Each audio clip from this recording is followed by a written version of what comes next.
Hello, cheapskaters. Welcome to our channel and our live show tonight. I'm Kath Armstrong, creator of the Cheapskates Club, where our goal is to live life debt-free, cashed up and laughing. If this is your first time visiting our channel, welcome, and if it's not, welcome back. It is Tuesday, the 23rd of May, 2023, and this is a YouTube live show. So that means live chat is on.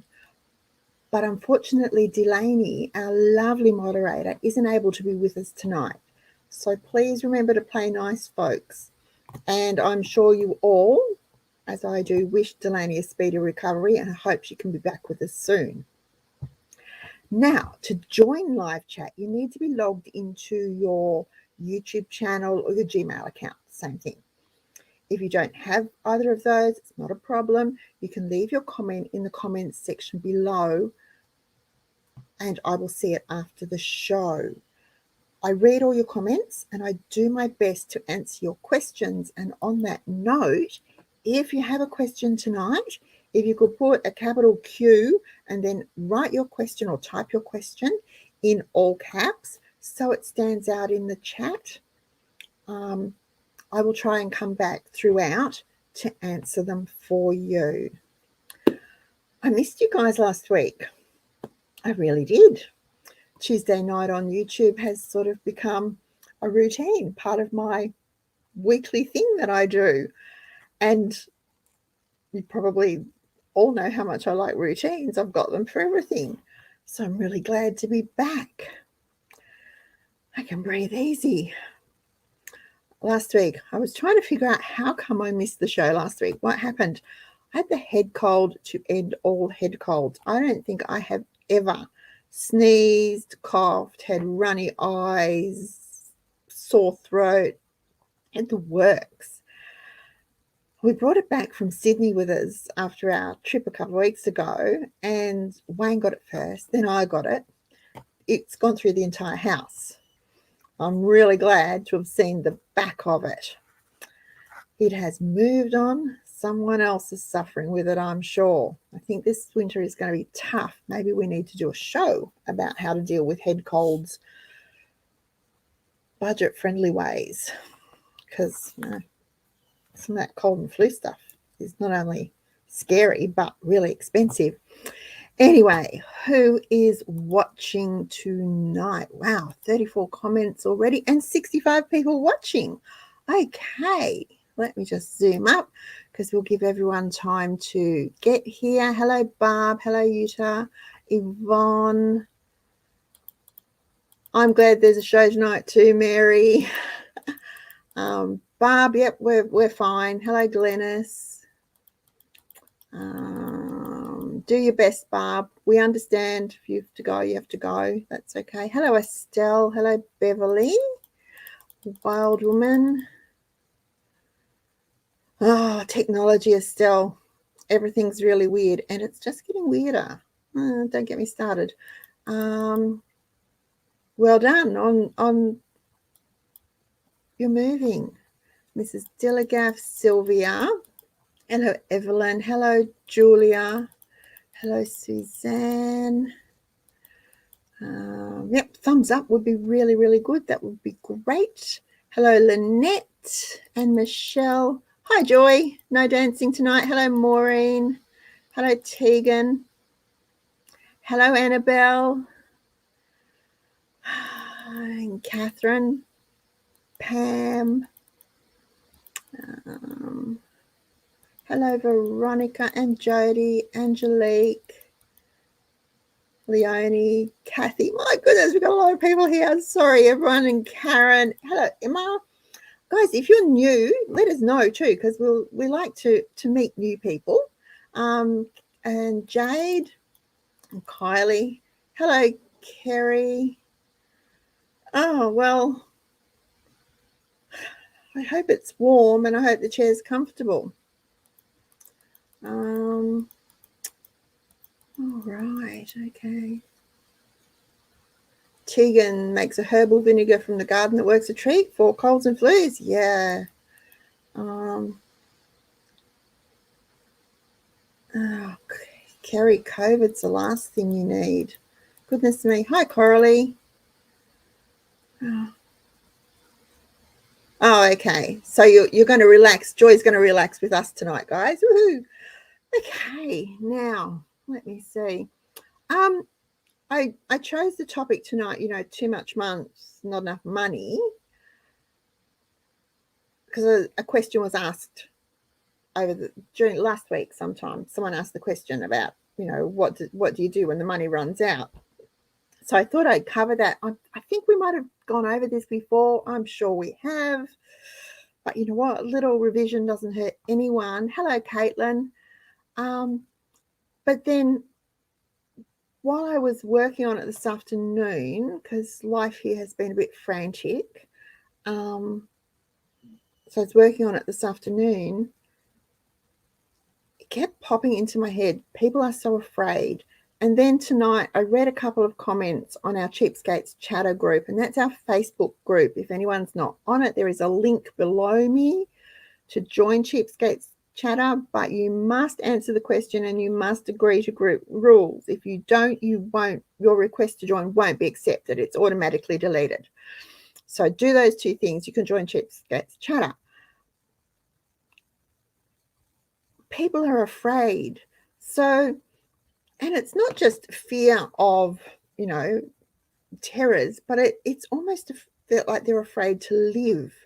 So I'm thinking that over the next couple of weeks, we might cover that a bit, to the point where things that are pretty much common sense, just normal common sense things, they're too afraid to actually do without having their decision ratified by gazillions of other people, and most of those other people are strangers. So I think, I don't know, I think I might need to cover that a bit, because it seems to be becoming worse. People are losing the ability to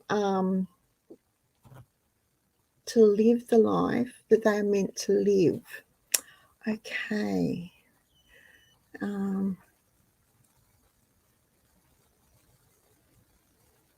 Oh, Kerry, yeah, I use the honey and apple cider vinegar too.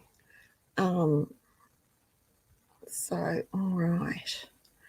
Okay, so anyway, so that was what I was thinking about while I was working on this tonight's notes and things and getting them all ready. And like I said, I'm sure we've talked about it before, but a member asked the question, and it's sort of made me a bit sad, because I remember those days.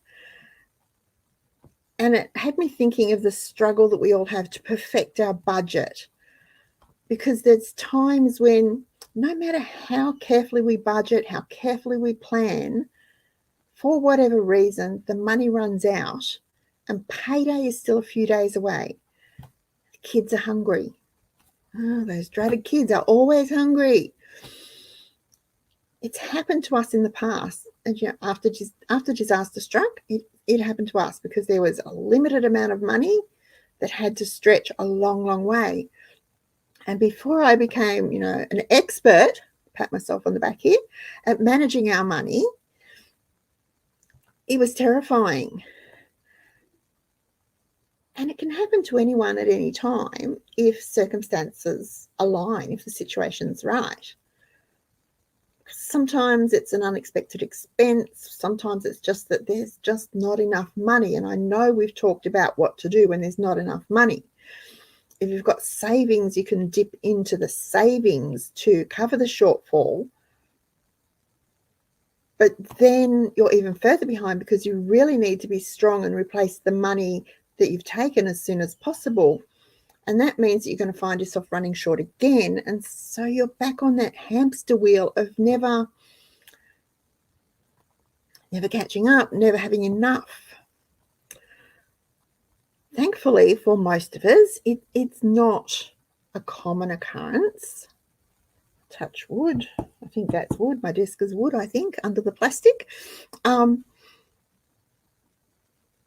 But it's happening more and more often. I'm keeping track on some of the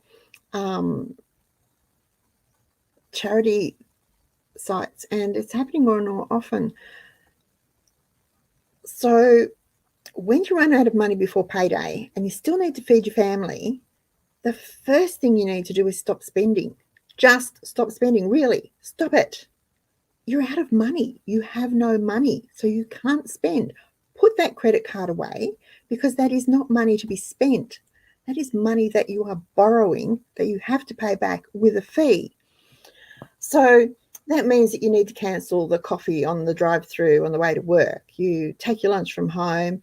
You make dinner each evening using what you have in the house. It means no tuck shop for the kids, no snacks on the way home from basketball or football training or whatever. No takeaway on Friday night because it's the end of the week and you're tired. You stop spending. Means no alcohol, no haircuts. You know all this. There's no spending. If you need ideas, there are plenty of recipes in the recipe file that are ingredient based. They're simple, they're tasty, they're easy. And when you're worried about money, easy meals are really important. You don't want the stress of having to think of a complicated recipe. So no more grocery shopping. You're going to stop spending money on extra food when you already have food in your fridge, your freezer. You've got a pantry full of things to eat in your home. And even if you think you don't have anything to eat, you probably do. Now, I'm sure, I know, mother speaking here, I know certain members of our household will go to the fridge and open it and look at it and go, there's nothing to eat. Or they'll stand in front of the pantry and look, there's never anything to eat in this house. That's not true. That's most definitely not true in this house. There's always plenty to eat. Just because it's not on a plate with a label on it saying, you know, number one son, eat me, doesn't mean there's nothing to eat. There's plenty to eat if you really are hungry. So the other thing I could suggest is that you take a look at the bare bones meal plan on our website. The recipes on that plan, they're never going to make it to a TV cooking show. They will never be called gourmet. They will, you know, never be even called fancy, but they're filling and they're cheap. And they fill up hungry tummies. And, you know, when you've got hungry tummies, you want to fill them. And they're easy. They're made with ingredients, basic ingredients most of us have already in our households. Now I'm going to stop and have a drink because I'm still a little bit hoarse.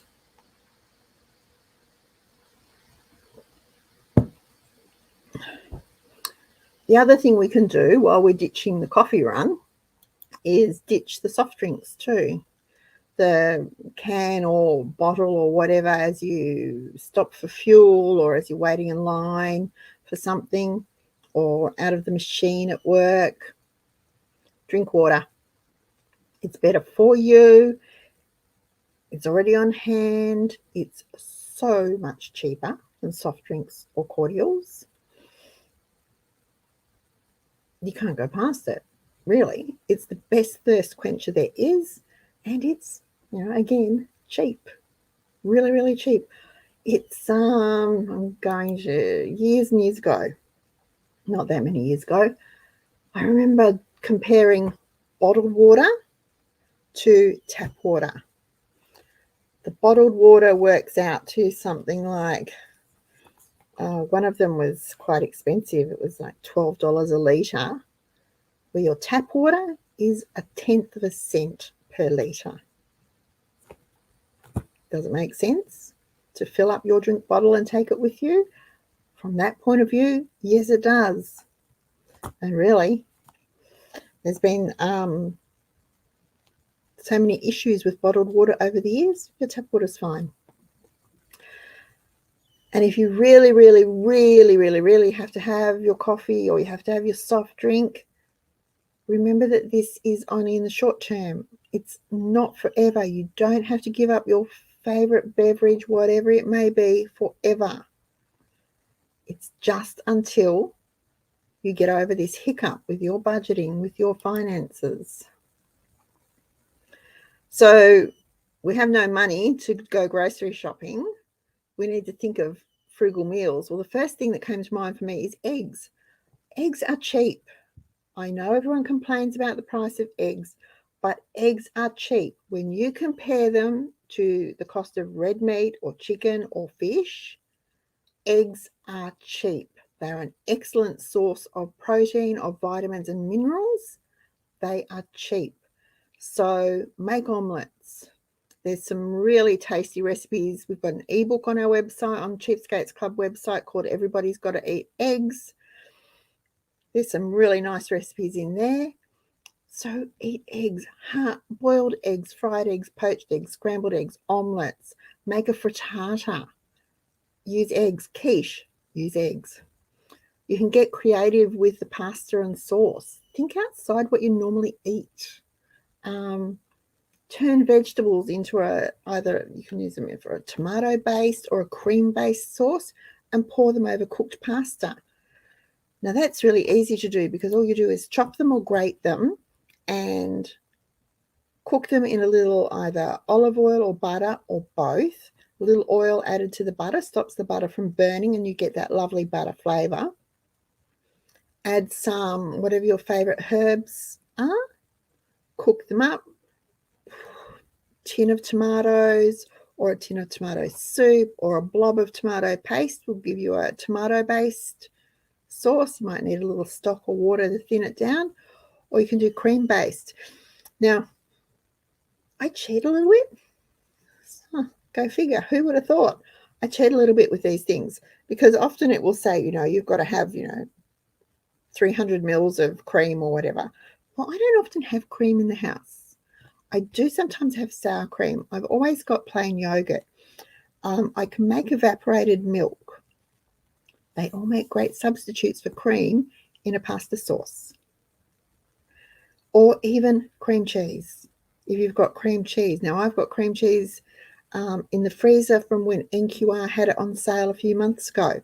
So I could pull out a block of cream cheese and stir it through to get the cream-based sauce. Use what you have. And this sort of is coming back to what I was talking about being afraid. Don't be afraid to try something different.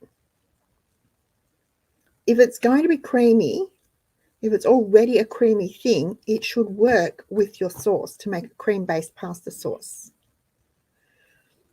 So, like I said, evaporated milk or sour cream or plain yogurt, cottage cheese, if you've got cottage cheese. Or if you haven't got enough thickened cream or pure cream, put a little milk in it, shake it up and use that. That will work too. Use what you have. Don't be afraid to use what you have. And I will say that the secret will be the seasonings for either of those. So whatever herbs you put in, or the garlic, the whatever you use, that will help. And don't forget salt and pepper. Now, I don't like salt. I'm actually allergic to table salt, so I don't use salt very often, but I do use a lot of pepper. So don't forget to season your dish and help boost the flavour. Don't be afraid to try it. The other thing you can do is cook your pasta, and while it's cooking, grate whatever cheese you've got. Might just be tasty cheese or cheddar cheese or Colby, could be mozzarella, whatever. And just stir some grated cheese through that pasta, put it onto your plate, sprinkle some parsley over it. And it sounds awful, but it's actually really, really good. If you've got 2 or 3 different kinds of cheeses, you might have a tasty, a mozzarella and a parmesan, a little bit of each of them.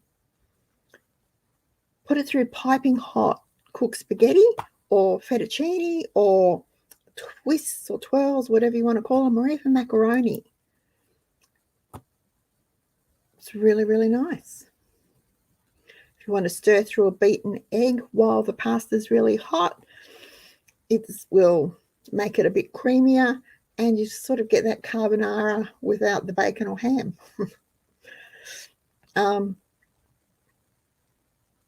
Sort of. It's not a real carbonara. Or you could try, just plain old-fashioned mac and cheese. Stir-fry veggies.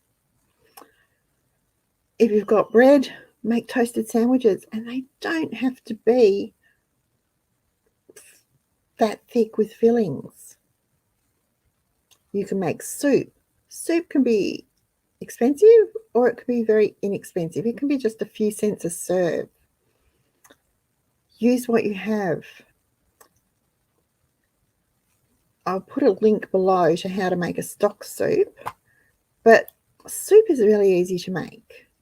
If you don't have bones to make broth or stock, use stock powder or cook up some veggies. Save your veggie peelings. I'm sure we all do that to make stock. Works wonders. Another frugal meal is fried rice. Now, rice is actually really expensive at the moment, but it's still, in the grand scheme of things, inexpensive because a little goes a long way. So cook up some rice and then again, beat an egg and fry it up, stir it through, add some onions, some peas, whatever you've got. If you've got chicken, put chicken in. If you've got beef, put the beef in. If you've got corned beef, put the corned beef in. Who cares? Tuna will go in. It works. They're all meals that can be made really, really, really quickly and cheaply with food that you would already have in the house. So you don't need to worry about finding the money to go and do your grocery shopping. The other thing that's important to keep up with is breads. If you run out of bread, could be a bit of a disaster, but if you run out of bread, make scones. They're quick to make, they're easy, they're inexpensive, and they make for different lunches. My kids loved getting scones in their lunches. Turn them into mini pizzas, or if you slice them thinly, you can add a filling and pan fry them to make scone toasties. So you slice your scone and you will spread it with tomato sauce and put some herbs on it and a sprinkle of cheese and grill them for little pizzas. Or you slice them and you might spread it with Vegemite and cheese, put the top on and pan fry it for a cheese and Vegemite toasty. It's just something different. And if you don't have bread and you aren't able to make bread because you need something in a hurry, that works. Scones are versatile. You can add them to the top of a soup or what we call surprise stew and use them as dumplings. And dumplings, when you make dumplings and add them to a soup or a stew, stretches that meal. Just about doubles the number of serves you get out of it. Really stretches the meal. Dumplings are filling. Now, in our house, a surprise stew is just that. It's a surprise. It is never the same. Never, ever the same. All I do is take all the leftovers from the fridge, put them in the crock pot with a tin of tomatoes and a tin of tomato soup, give it a bit of a stir, cook it on low all day. Delicious. We might have it with mash or we might have it over rice. We can even have it over pasta. And it's virtually a free dinner because it's made from leftovers, and the cost of those leftovers was covered by the original meal. Another frugal bread type thing to make is pancakes. Again, they're easy, they're cheap. They can be used to replace bread for sandwiches. They can be thinned down to make crepes and filled with the leftovers. You can even fill them with a tin of stew, roll them up, put them in a dish, sprinkle some cheese over them, bake them, and you've got dinner. And it looks a bit better than stew on toast, doesn't it? It's something a bit flasher. If scones or pancakes don't appeal, make damper. Australians have lived on damper for 250 years. I had to do a bit of a sum there. A damper is delicious. It's lovely fresh, but it's delicious toasted. You can make naan, or you can make tortillas and use them as wraps. They're really easy, and the recipes are in the bread's recipe file. Make cornbread. I have to say, cornbread, our American cousins talk about cornbread all the time. And I think, cornbread. It always sounded so difficult. And about 15, 17 years ago, I found a recipe for cornbread, and I could not believe how easy cornbread is. We eat cornbread all the time now. We would have it once a fortnight. It's delicious, and it goes with so many things. But I like it better the next day, because then I can slice it really thinly and toast it and just have it with butter, and it's really, really good. Or you can turn it into a bread pudding, or you can use it to make stuffing. If you want to add grated onion, diced tomato, pinch of herbs, beaten egg, you can cook that and mix it all up. You can cook it in a mould, and then you can either bake it or steam it. I usually bake it, just because steaming is a bit of a pain. I find steaming a bit of a pain. You may not. And then serve it sliced with gravy and veggies, and you've got a meatless meal that's cost virtually,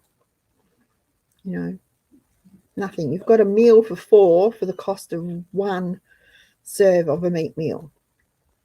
And that's really good, hot or cold. Or even slice it really thinly and then lightly fry it and put it on a plate, and then top it with a fried or poached egg. Eggs are brilliant, folks. Don't complain about them being expensive. They are a really budget-friendly option for meals. And I know that sounds weird, a bit of fried whatever with poached egg on top, but it is so, so good. And it's cheap. And when you don't have money to go grocery shopping, that's what you need. Things that use what you have, that are cheap, so that you can stretch what you have. All right. Let me just flip back and check and see. All right.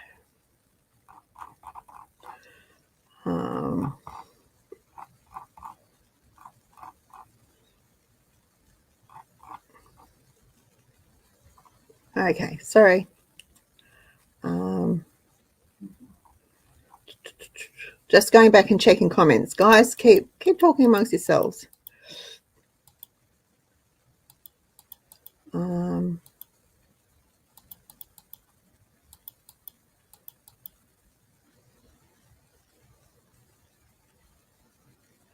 Great idea, Kerry. Soup is so versatile, and having it in the slow cooker. I remember growing up, my mum had pressure cooker, a big Namco pressure cooker, and it was always full of soup, always full of soup. It was never empty. We had soup all year round when I was growing up. Okay.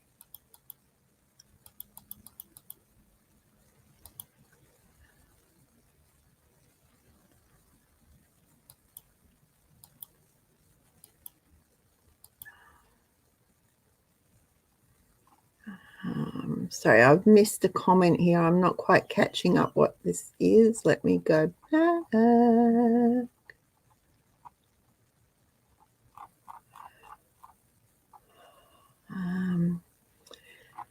If you get stuck for a meal plan, I put my meal plan in the newsletter every week. Now, members can log in and download the whole month in advance if they want to, but my meal plan for next week will be in this Thursday's newsletter. Okay.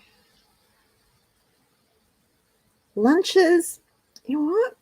Don't make it overwhelming. Keep them simple. I hate making sandwiches. To me, I would rather do a roast dinner than make sandwiches for 5 or 6 people. Sandwiches are not quick. They are not easy. They are fussy. I hate making sandwiches. But if you have to make sandwiches, think ahead. Prepare your fillings ahead when you can. Butter the bread and put it in the freezer then bring it out and then put the fillings in. I know lots of people don't like frozen sandwiches. They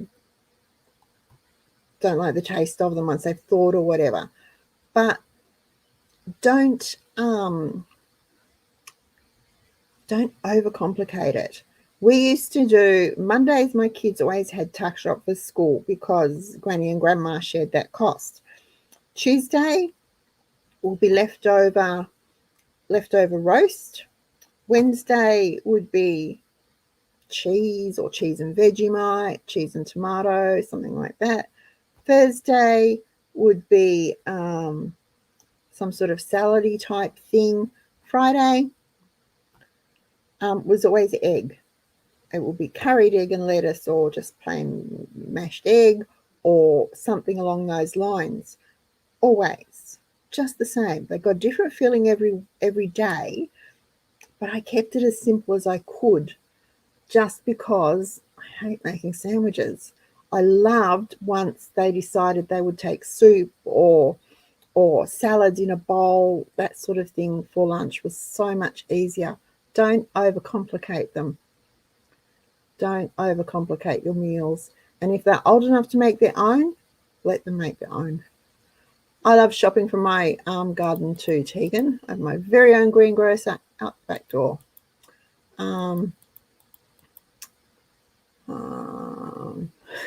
Hi, Jane.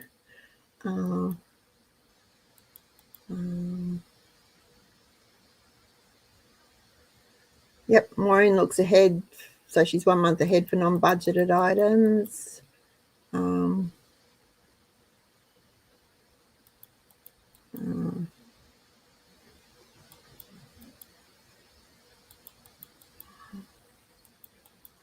right, so guys, I'm still reading questions.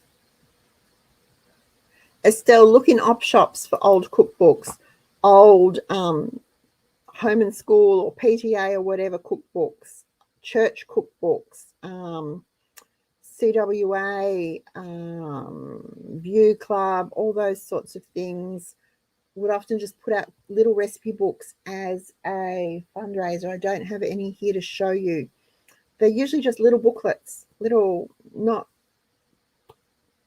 big fancy cookbooks like we're used to now, just little booklets. My mum had a gas and fuel one from Gas and Fuel that she used all the time. It was really, really good too. So look in op shops, look in secondhand bookshops, check out garage sales. They are around, and you'll find your cookbooks.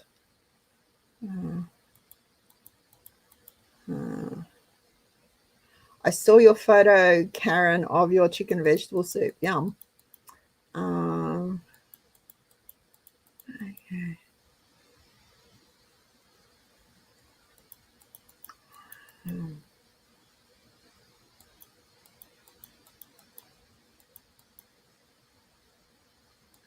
I love the CWA cookbooks too.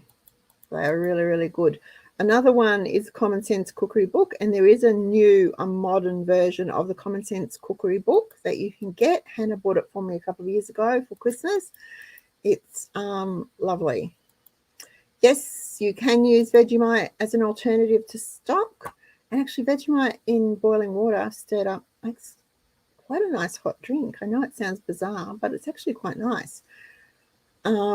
It's very salty though, so if you're watching your salt, be careful with that.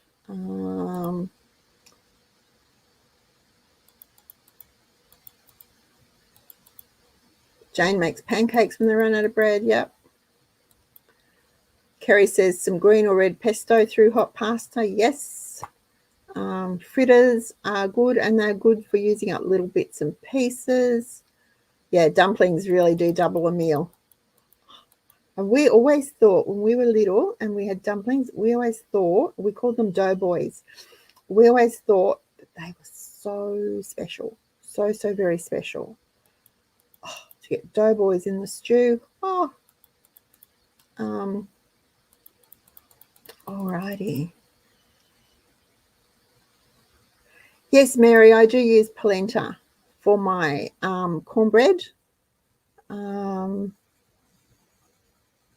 It doesn't use a lot. Go figure. You'd think it would be mostly that, but it's not. And I don't use plain flour and baking powder. I just use self-raising flour.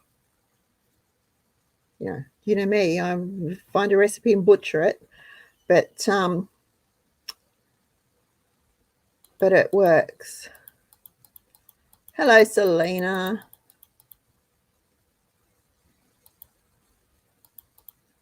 I think fried rice is one of the most overlooked meals because you don't need anything else with it. You can make spring rolls if you want to, or you can make dumplings or dim sims or whatever. But really, you do not need anything else with your fried rice. It is a meal in itself, and it's one pot. There's only one pot to wash, folks. Perfect. Hi, Oslander. Chocolate mud cake, yes, there's lots of mud cake recipes. Orange cake, mud cake, French toast in a mug for breakfast is really nice. Oh, see, thank you, Estelle. I thought it was just me. I hate making sandwiches. It's like making biscuits. I hate making biscuits. Put them in it, slap it all into a tray bake, slice it up. Perfect. Ploughman's lunch is always handy too.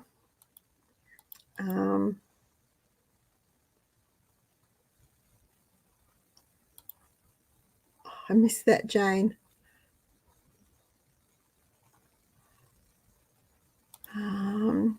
Ask around. Estelle, ask some of the older ladies, perhaps at church, might have some that if they don't want to give them to you, they might lend them to you so you can copy the recipes out. But they are all over the place. I've got heaps of them.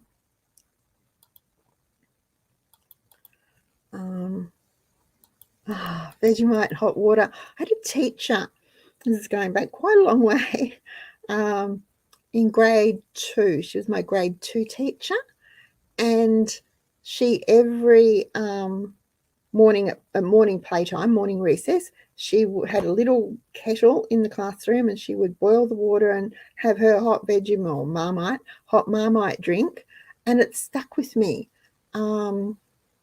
So it was really interesting.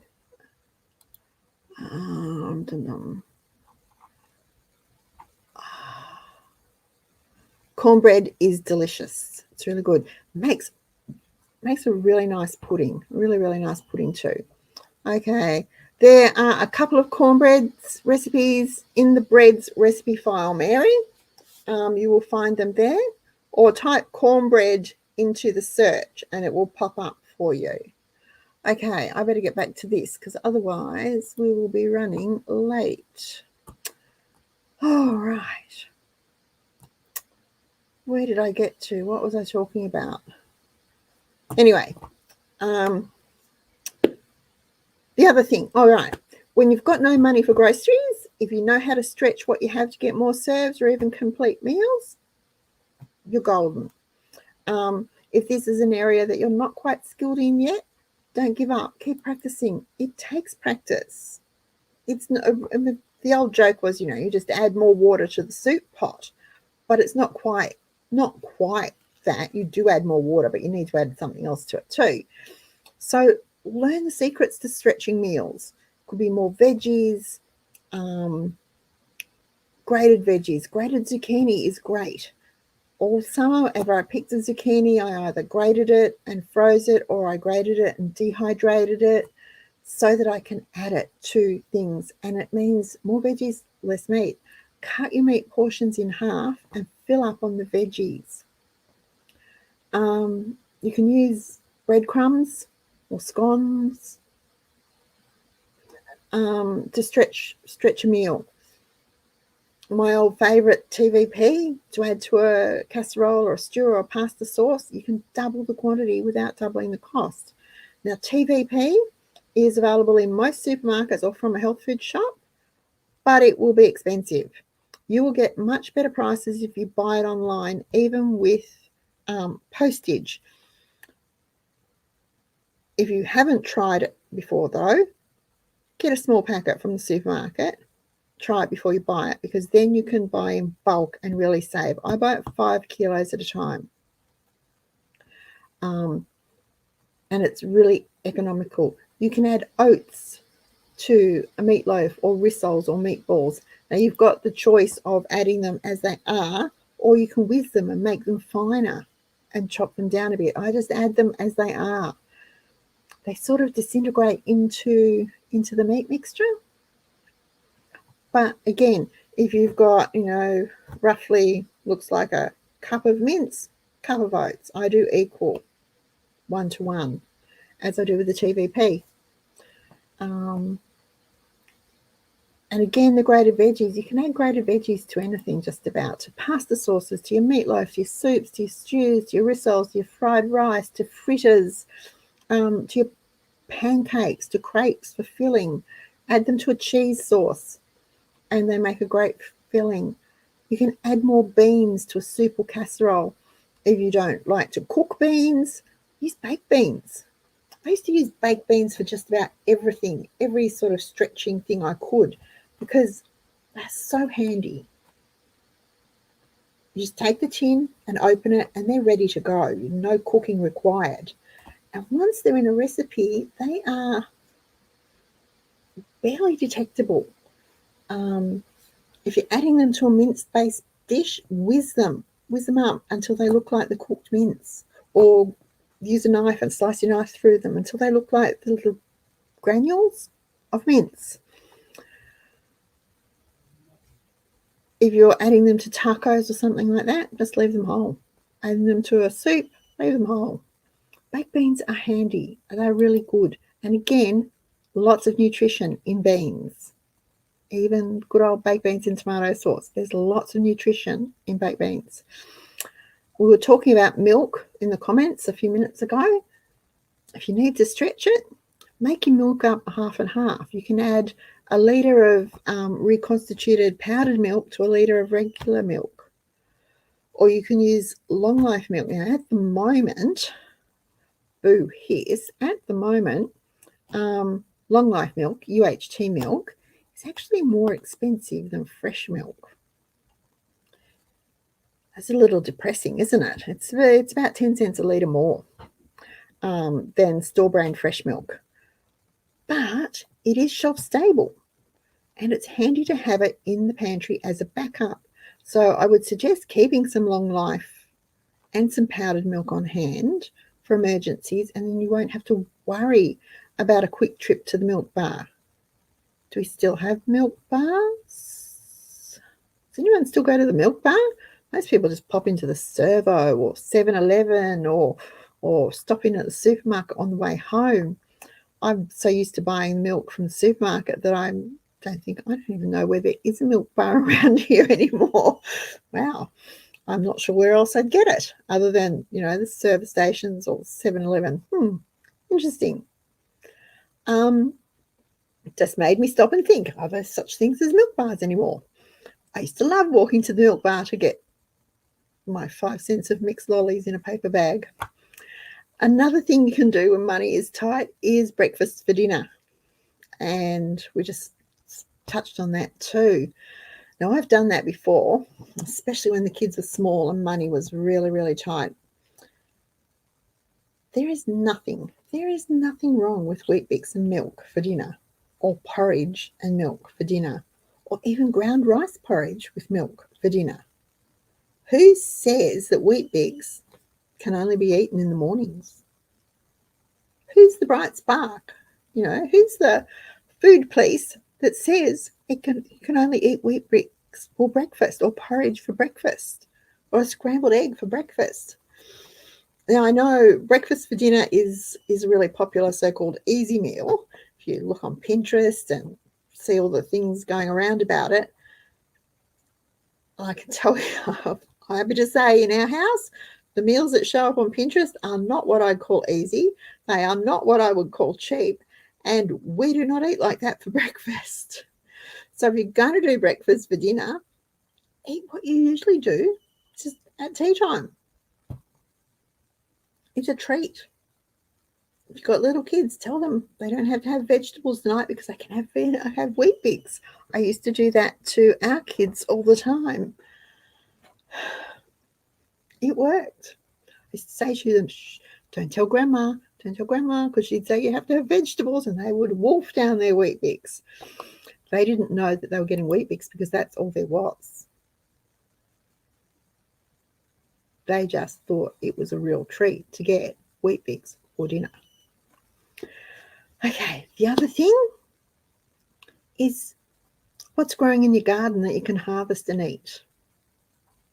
What's growing in your garden that you can harvest and cross off your shopping list. I know I sound like a broken record. Maybe I do need to find something else to talk about. But growing what you eat, or at least some of what you eat, is the biggest money saver. The absolute biggest money saver when it comes to groceries. For a start, you're eating fresh food and you're eating it in season. And that means that you're getting variety. And that's something that buying produce from the supermarket, you can't always get that because you can't always afford it. Your budget doesn't always allow it. Now, I understand, or at least I think I do, that gardening doesn't appeal to everyone. But guys, you don't have to like it. You just have to do it. If money is tight, and right now it is for so many Australian families, so many Australian families are struggling. Money's tighter than tight. You do what you have to do. And if that means sucking it up and buying some seedlings, because if you're just a beginner gardening, seedlings are the way to go. Trust me. And planting them and then watering them, feeding them regularly, keeping them weed-free, so that in a few weeks you'll be reaping the benefits and eating what you've grown and keeping more of your money, then that's what you have to do. That is what you have to do. Now, if you think gardening takes a long time and you don't have time, you're wrong. It doesn't take a long time.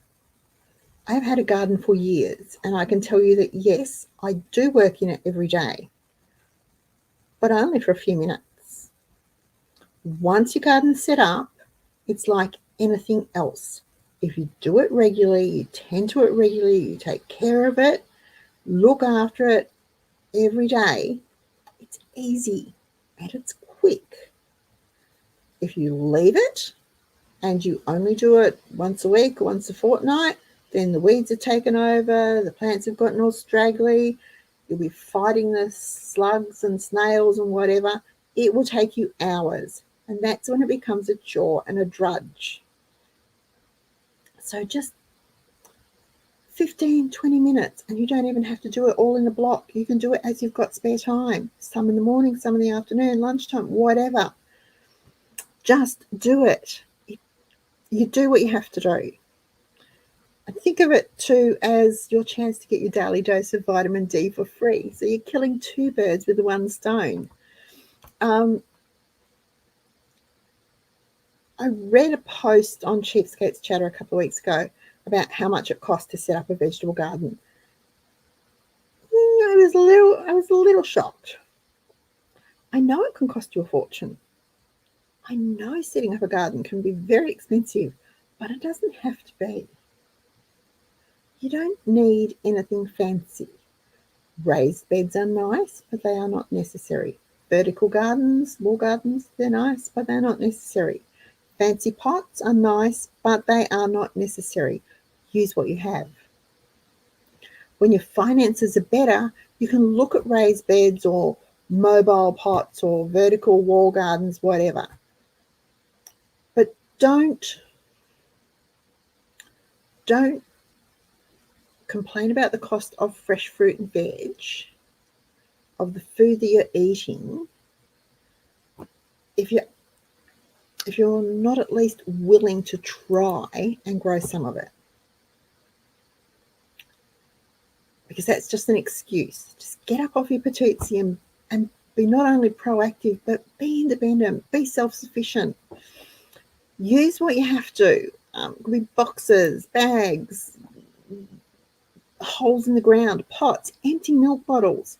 They all make good plant containers. Use them. Use the soil that you've got around your yard. You might have to get a shovel or a little spade and dig it up, but that's what you got to do. And then you can amend it. You can add to it. I swear by seaweed tea or compost tea or worm tea. I do all three as feed for the garden. And I feed my garden with one of them every week, the whole garden. The vegetables, the fruit trees, the berries, even the flowers all get a weekly feed of some sort of tea. I do that because Wayne's granny gave me that hint before we were married. She said, a drink of compost tea every week will keep the garden growing strong and healthy. And you know what? It's true. And because if you don't have compost, seaweed solutions inexpensive at the nursery. If you've got a worm farm, worm tea is the most luscious food you can be giving your plants. So you have options. You have options. You can rinse out your milk bottles onto your garden. You can dig your coffee grounds and tea leaves into your garden. There's all sorts of things you can do that aren't going to cost you money. If you have to buy something, buy a seaweed solution. There's a few different brands, and you do not need to buy the most expensive one. You just don't. Trust me, you just don't. And if you don't have money to spare, you're not buying anything. So you will be looking to rinse out the milk bottle over the soil. You will be digging in your veggie peelings, and you can dig your veggie peelings straight into your garden. Whiz them up if you've got a food processor, so they're nice and fine, and dig them straight into your garden or into the pots or into the bags or into the box, whatever you're planting in. Just do it. Just do it.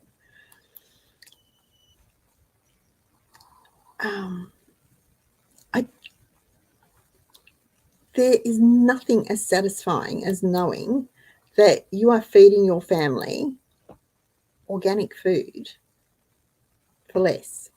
Now, if you're an absolute beginner, I can recommend Self-Sufficient Me here on YouTube. Wonderful, wonderful channel. Mark has a stunning garden, so don't be intimidated. I was a little intimidated when I first started watching, and I've been gardening for years. But watch and learn, or listen and learn. I often have the videos playing while I'm doing something else. Now, he's in Northern Australia, in Queensland, so his growing season's almost topsy-turvy to mine, but I'm still learning. The principles are the same. And it's good common sense. Good common sense. Or you can go to Gardening Australia or Diggers, or there's a whole heap of them. Anyway, it's given me another idea. I was given a Mother's Day. For Mother's Day, I was given a Bunnings voucher. My family knows me so well. I was given a Bunnings voucher, and I had to go and spend it. All right, I still have some left. I didn't spend it all. While I was there, I bought markdown punnets of broccoli and cabbage for $1 each. They were sort of standing up, poor little plants. Anyway, I thought $2, it's nothing drastic if they don't survive. Anyway, I brought them home and I gave them some TLC. Poor little things. So I put them out in the veranda, and I got a container, and I filled the container up with seaweed solution, and I just plonked the punnets into the seaweed solution, and I left them. I left them there for a week. Oh my goodness. They are doing so well, so well, that I was actually able to plant them out over the weekend, which was really, really good. I was very excited to be able to do that. So If they all get to full size, if, the possum or the bugs don't get them, I'll have 8 cabbages and 9 heads of broccoli for $2. So they're the big sugarloaf cabbages, so they'll get nice and big, and that will be 12 cents for a cabbage, 11 cents for a head of broccoli. I can't buy them even in bulk from Bushy Park Wholesale. I cannot buy them for that price. Simply can't. Best of all, I love broccoli because it's a cut and let it regrow type thing. You get the little shoots off the side that are a bit like the broccolini. Yeah, yum.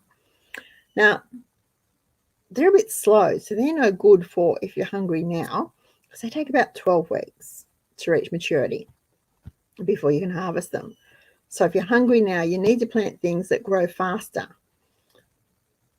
I like lettuce, and lettuce will grow all year round. It really will. It slows down a bit in the cold weather, but it doesn't bolt as quickly as it does in the hot weather. And if you pick the leaves every couple of days, those lettuce plants will keep growing for months before they start to bolt and go to seed.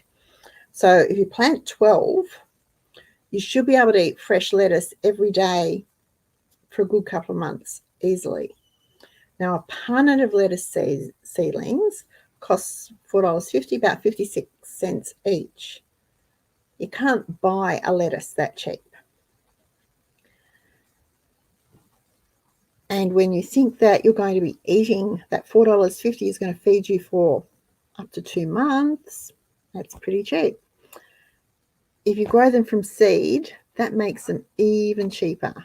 I was trying to work out how cheap.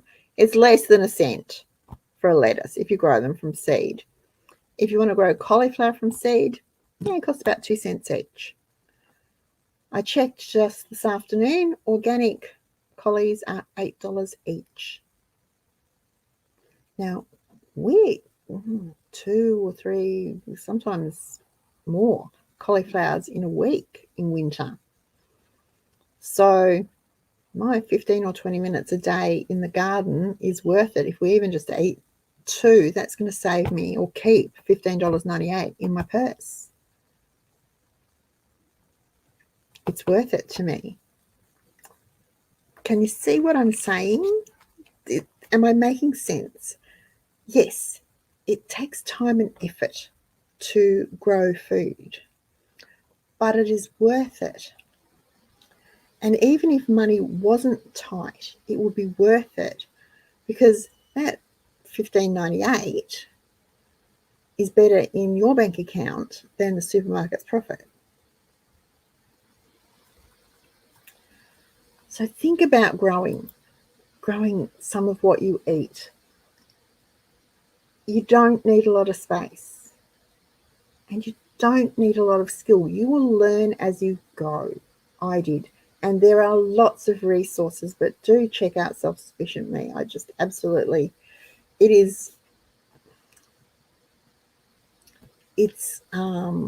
educational, but fun. And I like it because maybe he's a bit of a rebel, perhaps, with his gardening. I don't think that's the right word, but anyway, it's really good. If you need help, there's help there for you. Because when you're out of money, you need to be creative, you need to be consistent, and you need to be prepared to do whatever you need to do to keep food on the table.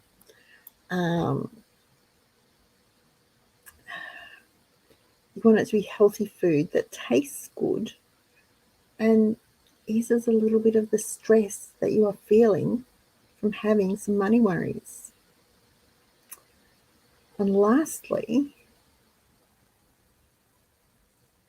I used to do this all the time with the kids too. If your family's feeling the stress, because even if you don't say anything, they're going to pick up on it, turn planning meals with what you have into a game. Let the kids help. Let them help with the planning. Let them help with the prep, the cleaning up.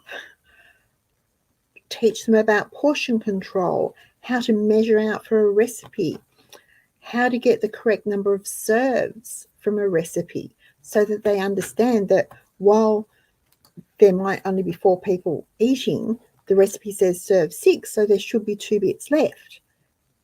Teach them that so that they know, so that when they're on their own, they'll know how to do. I know it could well be easier and faster to do it yourself. Cooking with little children can be time-consuming, but you're the parent. It's your job to teach the kids how to survive life, especially when things are tough. So take a breath and just do it. It's a game. And you know what? The game could include seeing how long you can go without spending money, spending money on food, even buying bread and milk. If you rise to the challenge, payday won't seem so far away. You won't be so stressed. Everyone will eat. You might even gain a few new recipes. Look, I know what it's like to have no money. I know what it's like to survive. I know what it's like to perhaps even thrive in a way in those circumstances. And if I can do it, you can too. All right, now let me just flip back over and we'll go back to comments. Sorry guys, I'll get back to these. Cornbread's on the side.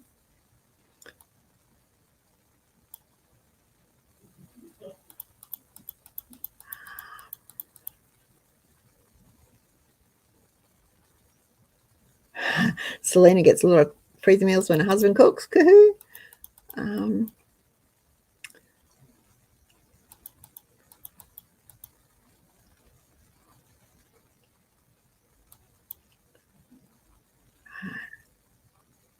Yep, whizzing beans, lentils, anything like that.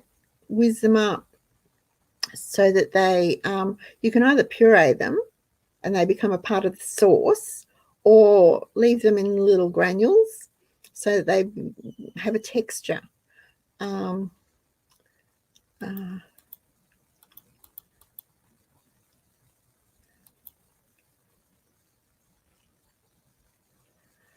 tomato and onion pie, someone was talking about that on, I think, was it Living on World War II Rations on that Facebook group? Someone was talking about that just recently. I think it was that group. I remember my mum making that. I was never a fan of it. The other thing that mum and dad used to do that I absolutely could never eat, was stew tomatoes. So chop them up. Mum would peel them. I don't peel tomatoes. Mum would peel them, stew them up. When they were hot, she'd crack eggs into them and cook the eggs in it. I just can't do that. And they would have that. Mum and dad would have that. I could never, ever. I just couldn't. I don't know why.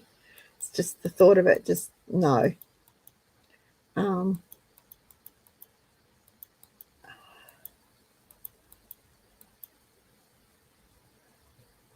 Estelle, don't knock Wheat Bix as a treat until you try it. It works.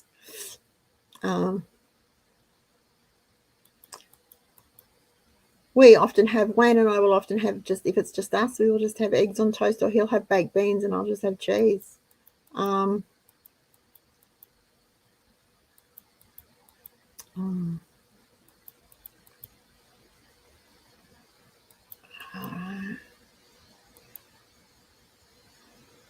What are my daily garden chores? Okay, I water. If it hasn't rained, I water. I hand water. That's my thinking time. It's a bit like shower. You know, in the shower, you're washing hair, you think. I like watering. I enjoy watering. If I see a weed, I pull it. I don't have a set weeding day or anything like that. As I'm going around the garden, if I see a weed, I pull it. I always check for bugs to make sure the plants are not being eaten by something. Right now we've got them under the tunnels because it's getting cooler, and I wanted to boost, give them a bit of hothouse, especially those little cabbages and broccoli that I planted out. So I lift the tunnels, make sure there's nothing in there that's going to disturb them. once a week, usually on a Sunday or a Monday, depending on how busy we are. I fill the watering can and give them all a drink. If there's anything that needs to be harvested, it gets harvested, brought inside and processed. Today I did rhubarb because the rhubarb was gone ballistic. One pot's gone ballistic. Lacey dog dug up the other one at the weekend. I found it yesterday. That sort of thing. Look at what seeds I've got and whether they're ready to be put out, because I try to stagger the plantings so that I've always got something growing, or plant more seeds if they need to be planted, that sort of thing. Doesn't take long. It does not take long. Now, we're not an acreage, so I don't have a huge garden. I've got 1, 2, 3, 4, 5, 6. I've got 10 beds, 10 raised beds, and they're either 2 meters by 1 meter or 4 meters by 1 meter. They're split in half, so 5 of each. And I've got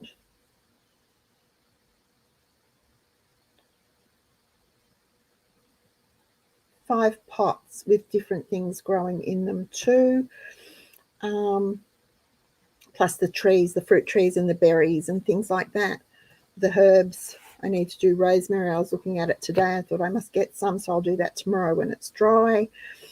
That sort of thing. So it does not take long. It doesn't take long to zip around and do those things. It's like washing the dishes. If you wash the dishes after every meal, 5 minutes and it's done. If you leave it for a couple of days, it takes you half an hour and it's a chore. So I actually don't mind being outside. I love to be outside. I love to be pottering and puttering around in the garden, planning and looking at things. I was looking at a orange tree today and looking at the oranges, and they're nice and big and they'll be turning soon, so that's a bit exciting. And the lemon tree's got lemons on it, the mandarin tree's got mandarins on it, so I was a bit excited about that. I've got strawberries to put out. I want to transplant some from one bed and move them into a bigger bed, and I got some 50-cent strawberries at the nursery too that I did the same, just sat them in a container. I think it had croissants in it. It was one of those clear plasticky type things, and I just filled it up with that one had worm tea, sat the pots of strawberries in, and I've left them, and they are going really, really well. So they'll be ready to move out into the garden. It's going to be nice tomorrow, so it'll probably be tomorrow, that sort of thing. I check the flowers, and I think I've told you before, I like flowers around my fruit trees. I just like flowers in the garden, and I don't really want to put a whole bed of flowers in because it seems like a bit of waste productive space. So I try to squeeze them in where I can. So I cheat. I just sprinkle the seed over the top and lightly cover it with a bit more soil or seed raising mix if I've got it, and let them grow. I don't individually plant them out and then plant out individual little seedlings. I'm a bit lazy like that, but it works for me. So yeah, it varies from day to day, but my big thing is keeping up the water, keeping up the feeding, and weeding. If I see a weed, I pull it straight away. Even if it's tiny, out it comes. Maureen loves a garden, so do I. She's still getting heaps of beans. I keep wanting to pull out. There's 2 tomato plants left. I really need that space. 2 tomato plants and 2 eggplants. They just keep flowering and then producing. What can you do? Yeah. So, all right. Yeah, Kylie, I used green bags of Aldi bags, same as the Woolies ones, for years to grow potatoes before ever I had potatoes in a bed. and the best part is they're not too heavy to move. So we don't get a lot of winter sun in our backyard. So I tend to have to move things that need sun at the end of summer, move them for winter. So the bags were really handy for that. And they're cheap. Oh.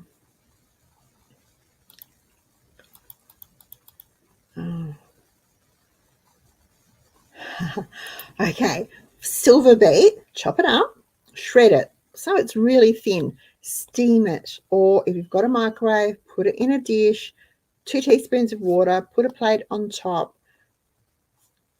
Depending on if you've done a whole bunch, it takes about 5 minutes. And then stir through some cooked rice and a pinch of nutmeg, and it is delicious. Absolutely delicious. And you could probably leave the rice out and just put in the pinch of nutmeg, and it's just that little hint of spice. Nutmeg's really versatile for giving flavor, obviously, because it has such a beautiful aroma, but it goes really, really well with silver beet.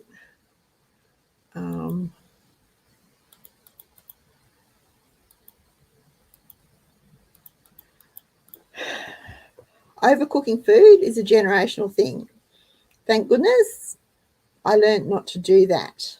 I was raised on potatoes that were boiled in a pot of water until they literally fell apart and were sludge. And the beans would be grey and that sort of thing.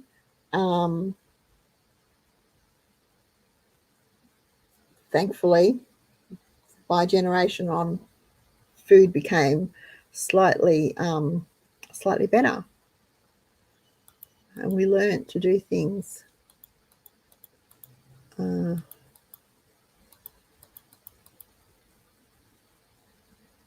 you go. There's another one. Maura Gamble does great permaculture videos.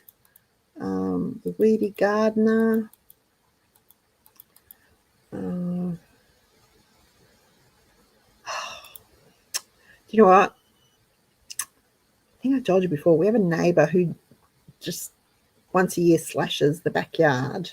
Just gets someone in with a slasher and they slash the backyard, and you can see the insects, the spiders and lizards and rats and things coming through the fence. I have to say, I don't like them either, and I figure out where they go and I drop the bait packs down between the raised beds and the fence, so Lacey dog can't get into them. The birds don't go down there because there's nothing for them, but the rats love it down there. I do not like them at all, and the possums don't go down there, so I don't have to worry about that. Oh gosh. All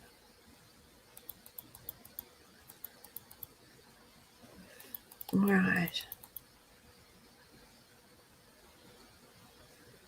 See, our mothers were brilliant. Annabelle thought fritters were special. We loved corn fritters for dinner. It was a treat. It was an absolute treat. Have corn fritters for dinner. We always had corn fritters and we'd have vegetables with it, or in summer it would be salad. I still do that with my family now. Corn fritters are a treat meal. Lamb fritters or leftover roast fritters were always a treat too. All right, now.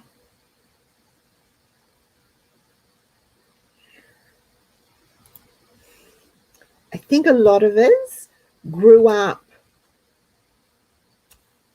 with what we would, certainly what people today would regard as poor, but we didn't know because everybody was in the same boat. The dads went to work, the mums stayed home and raised the kids and made the clothes. And I can remember doing an interview with, it was on ABC. Anyway, and we were talking about this.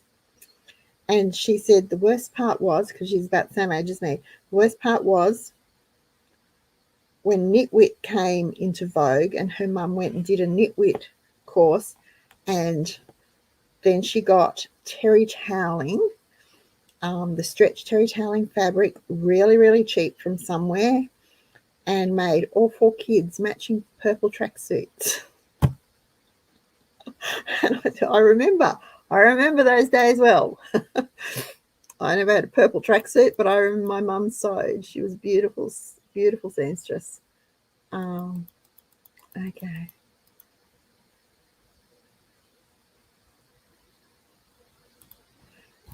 Tomatoes with egg has a trendy name now, Kath. I think that's the sound I'd be making if I had to eat it, Joy. I cannot. I just cannot. Ugh. Ugh. I just can't. Jane's transplanting strawberries too. Cool.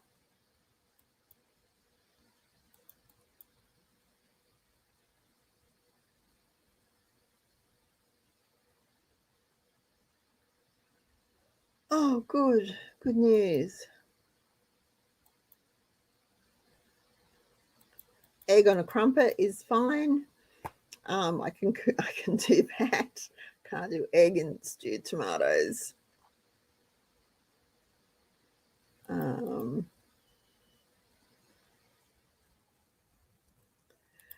That is exactly right, Annabelle. We don't have to like something to do it. We just need to do it. I think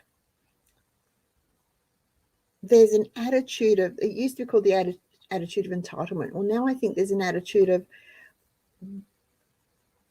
if something doesn't make us happy, then we don't do it. Well, you know what? Not everything can make us happy. Some things make us live. Some things make us exist. Some things make us responsible. So we just have to do them. We don't have to like them. I don't like doing the washing, but it has to be done. All right, I've just noticed the time. Sorry, guys.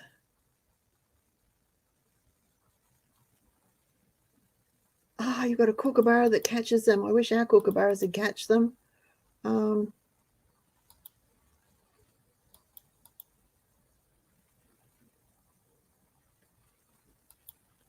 See, Aradia doesn't like cooking every night, but she likes bulk cooking because it gives her a night off. Yes, you find a solution, don't you? Okay. Oh, well done, Joy. Lunch for 12 under $6 from the kitchen garden. Love it. Love it, love it, love it. I bet the kids liked it too. Yeah, Jane hates cleaning the loo. It has to be done.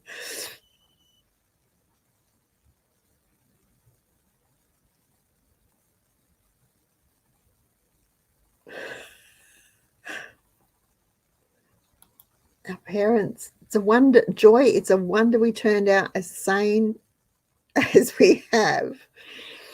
All right.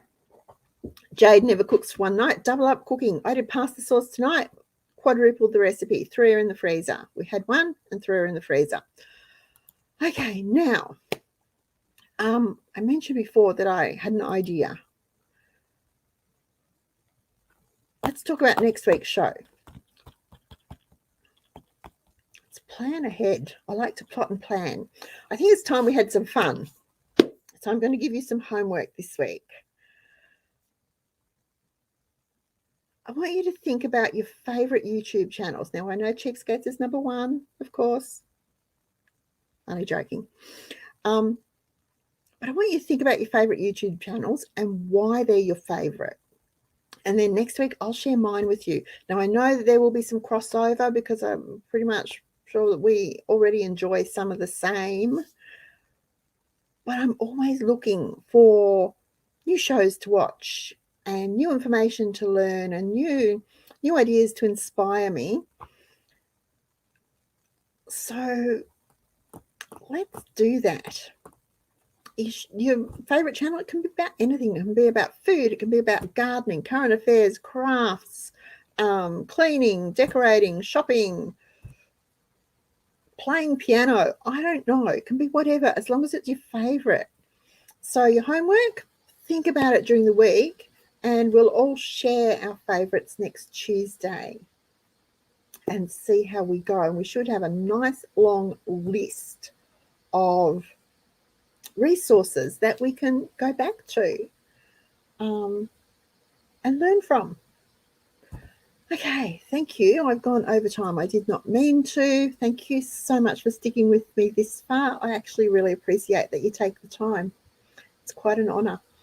If you aren't already subscribed to our channel, I would be absolutely honoured if you would click that subscribe button and then the little bell so that we can notify you every time a video goes up or I do a live show, and you won't miss out. The other thing is, if you like tonight's show, you like the topic, could you let me know in the comments? I read every comment. I might not respond to them in, with a word, but I do read everyone. And then hit that thumbs up button because that really helps. And lastly, I said that a lot tonight, haven't I? And I kept going. Lastly, if you know anyone who may benefit from this video or who might like to know about Cheapskates Club or who you think might be interested in Cheapskates Club, there's a share button. Hit that, it sends them a link. We do not harass them in any way. It just sends them the link. That's all it does. Okay, so there's 3 things. Like, subscribe, share. They help our channel to grow and to be found more easily. And the easier it is to find us, the easier it is to spread the message that it is absolutely possible to live life debt-free, cashed up and laughing, even in today's crazy world. Now, have a great week, everyone. Don't forget your homework. And I'll be back next week with my list of YouTube channels that I love to watch. And hopefully we'll have some fun. Have a great week, everyone, and happy cheapskating.